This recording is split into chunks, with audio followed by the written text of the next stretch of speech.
반갑습니다. 여러분, 프로토 교수입니다. 스포츠 모든 경기를 매일 분석 및 조합픽 공유 중에 있습니다. 영상에 공개되지 않는 정보들도 정보방에 입장하시면 확인하실 수 있으니 참여를 희망하시는 분들은 영상 하단 고정 링크를 통해서 아무 조건 없이 자유롭게 참여가 가능하니 많은 참여 부탁드리겠습니다. 또한 가족방 참여 시 초보 베터 분들을 위한 소정의 베팅 지원금까지 제공 중입니다. 훌륭한 분석과 조합픽까지 매일 제공 중이니 서둘러 하단 고정 댓글 누르신 후 연결되는 페이지 한번 더 클릭하시고 채팅 걸어주시면 상세하게 안내 도와드리겠습니다.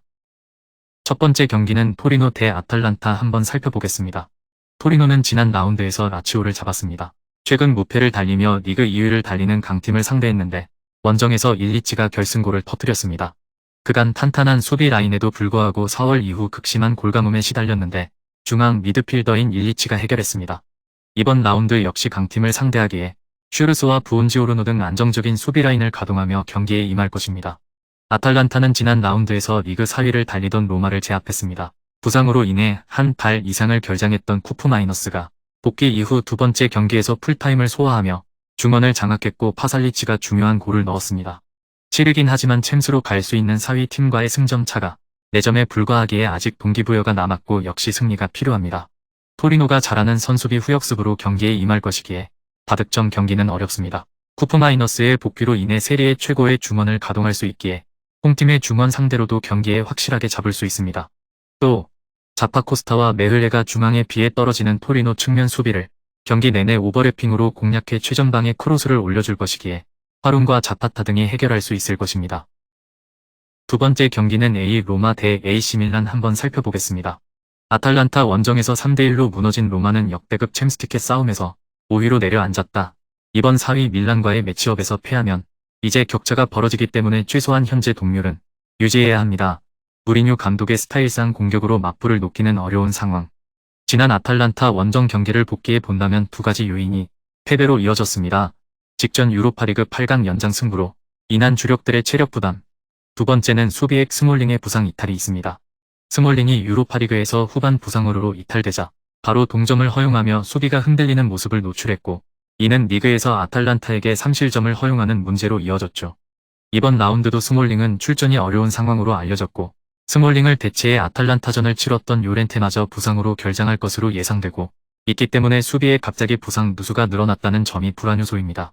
밀란은 홈에서 짠물 수비에 레치를 내앙이 2골을 터뜨리는 맹활약을 앞세워 2대0 완승을 거두고 4위 자리를 탈환했습니다. 이번 로마전을 잘 넘긴다면 챔스티켓 싸움에 있어 우위를 점하게 되는 만큼 총력이 예상됩니다. 난 라운드 결장했던 주포 지루도 컴백하기 때문에 주력 손실은 크게 줄어들 전망이다. 공격 라인의 정상화가 됐다는 것 최근 로마를 상대로 우세한 전적을 보여왔기 때문에 연승을 내심 기대해 볼 수 있는 분위기로 보여집니다.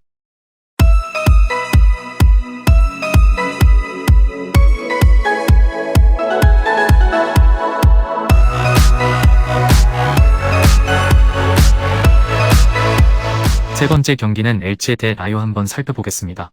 엘체는 주중 셀타비고 원정에서 패하며 강등 가능성이 90% 이상으로 올라갔다. 남은 7경기에서 전승을 거둬도 잔류가 어려운 최악의 상황입니다. 셀타비고 상대로는 모처럼 마가샨과 호산 등 수비 라인이 잘 버티며 승점을 따내는 것으로 보였지만 경기 종료 직전 결승골을 허용했죠. 남은 경기에서 무승부라도 나오면 안 되기에 이번 홈경기에서는 건바우와 마스카렐 등 중앙의 라인을 올린 공격적인 운영으로 골을 노릴 것입니다.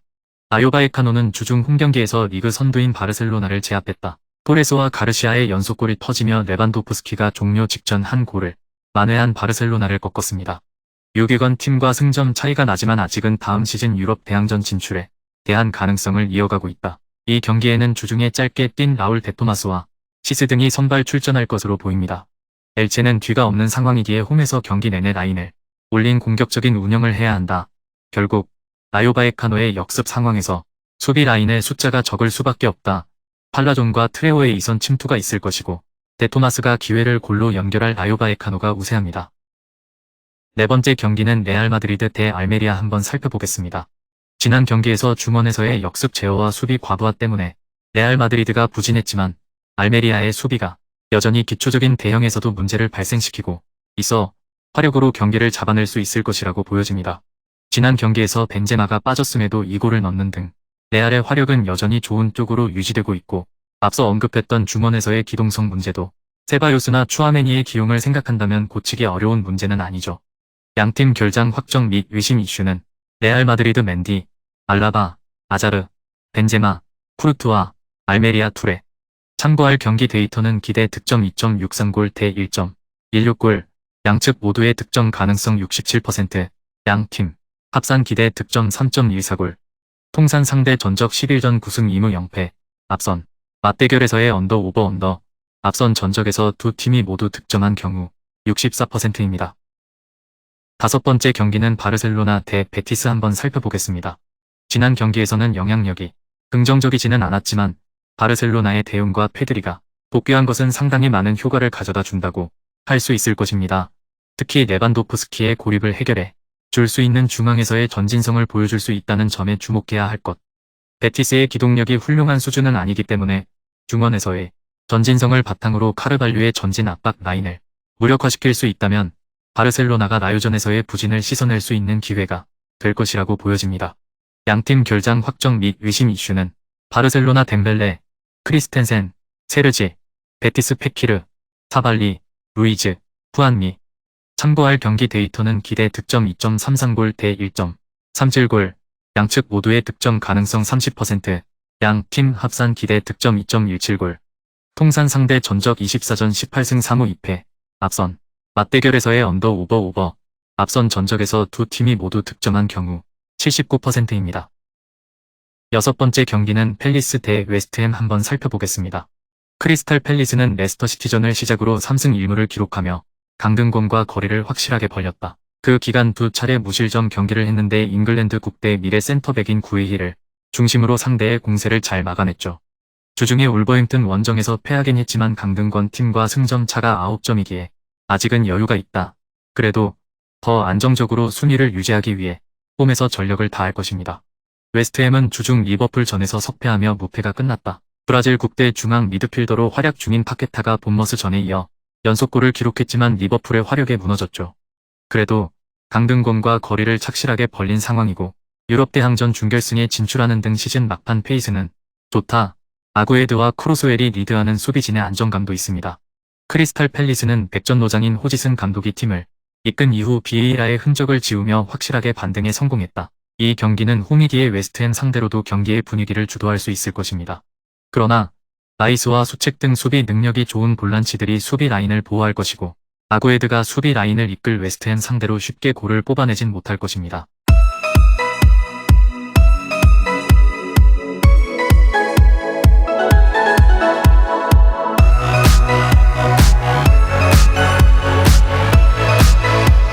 일곱 번째 경기는 브렌트퍼드 대 노팅엄 한번 살펴보겠습니다. 브렌트포드는 첼시 원정에서 교체로 들어온 은베우모의 골이 터지며 기분 좋은 승리를 따냈습니다. 뉴캐슬과 메뉴 등을 만나 연패하며 시즌 막판 페이스가 좋지 않았는데 경기 내용을 압도당하고도 승점 3점을 득점해냈고 네르고르 대신 선발 출전한 오니에카가 야넬트와 함께 중원을 지켜준 것이 컸다고 봅니다. 홈에서 최근 승리가 없었기에 홈 승리를 노리는 모습입니다. 노팅엄 포레스트는 난적 브라이튼을 제압하고 강등권 탈출 가능성을 알리는 데 성공했습니다. 워낙 공격적으로 라인을 올리는 브라이튼을 만나 고전한 건 사실이지만 다닐루가 중원에 나서 공수의 연결고리 역할을 완벽하게 해냈고 깁스 화이트와 존슨의 전방 시너지가 좋은 모습을 보였습니다. 아직은 리그 6경기가 남아있기에 최소 3승 이상을 거두며 잔류하는 모습을 보이고 있습니다. 브렌트포드가 주중 첼시전 승리로 분위기 전환에 성공하긴 했지만 강등권 탈출을 노리는 원정팀의 의지가 더 빛날 것이라고 봅니다. 특히 부상자가 많은 상황에서 다닐루의 분전 속에 주중에 쉰 프루어가 3선에 나서 상대 침투를 잘 끊어낼 것으로 예상하고 단 승점 3점은 무리라고 생각합니다. 마지막 8번째 경기는 브라이튼 대 울버햄튼 한번 살펴보겠습니다. 브라이튼은 주중 경기에서 노팅엄에 굴욕적인 패배를 당했습니다. 경기 내내 상대를 압도하며 수차례 기회를 만들었지만 골 결정력이 아쉬운 모습입니다. 퍼거슨이 부상으로 빠진 자리에 엔시소와 월백 등이 나섰는데 안정적인 마무리를 하지 못했고 부오나테의 이선 존재감도 상당히 아쉬운 모습을 보였고 그래도 아직 유럽 대항전 진출을 위한 순위를 노릴 수 있기에 이 경기에도 전력을 다하는 플레이를 기대해 보겠습니다. 울버햄튼은 홈에서 팰리스를 잡고 강등권을 어느 정도 벗어난 모습입니다. 시즌 초반 최하위에 위치하는 등 어려운 상황이 이어졌지만 로페텍이 감독 선임 이후 반등에 성공해 이제는 잔류를 노리는 모습을 보였고 부상에서 돌아온 황희찬이 감독의 페르소나 역할을 잘했고 사라비아와 쿠냐 등 이적생들도 좋은 활약을 보였습니다. 이번 시즌 이후 팀을 떠날 것이 유력한 네베스는 팀의 중심을 잘 이끌어주고 있는 모습입니다. 울버햄튼은 홈 3연승 행진으로 승점 관리를 잘하며 강등권에서 벗어난 모습을 보였습니다.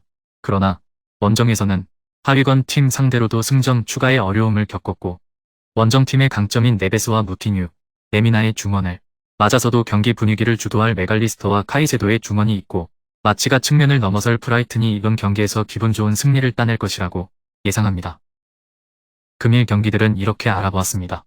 좀 더 다양하고 많은 정보를 원하시는 분들은 영상 하단 댓글에 링크 클릭 후 문의하시면 아무런 조건 없이 정보방 입장 가능하니 입장하셔서 정보 받아보시길 바라겠습니다. 그리고 영상에서 리뷰하지 않은 디테일한 정보와 조합픽은 매일 교수 정보방에서 공유하고 있으니 꼭 참여해보시길 권장드리며 이번 영상은 여기까지 하겠습니다. 시청해주셔서 감사드리며 늘 여러분들의 건승을 기원합니다. 감사합니다.